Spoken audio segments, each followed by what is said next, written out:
Dalam internal paintwork kita sudah buat, dan external warna kelabu dengan warna oren pun dah siap.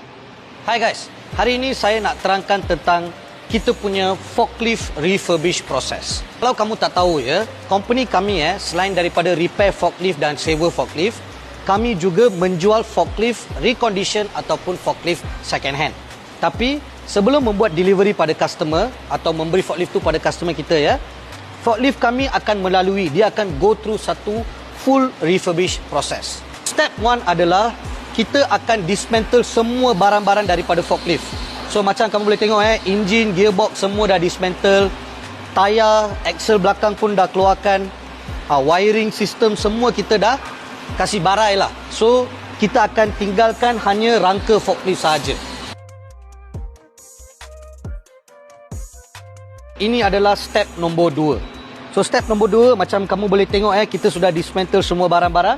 So kita akan buat repair dan paint works untuk forklift punya body.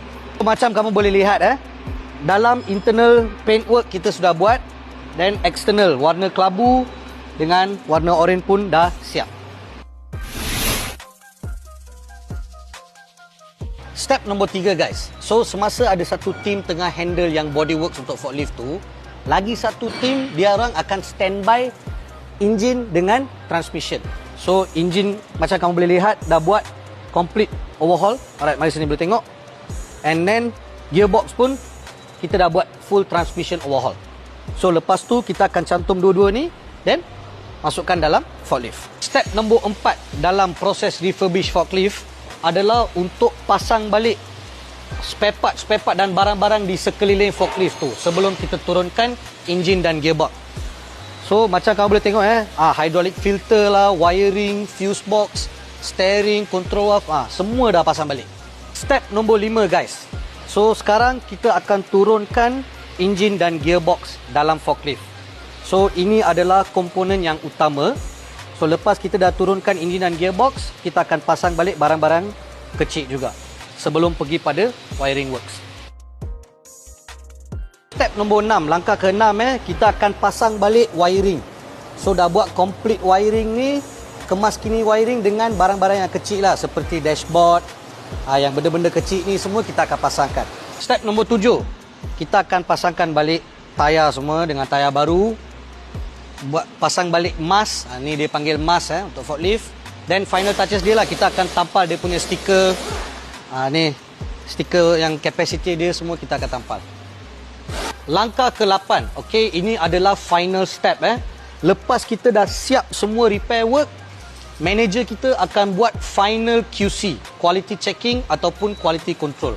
So di step ni kita akan check betul-betul semua, dan lepas tu kita akan test dia punya function pun. Kalau dapat detect masalah-masalah yang kecil kita akan rectify dekat sini sebelum membuat penghantaran.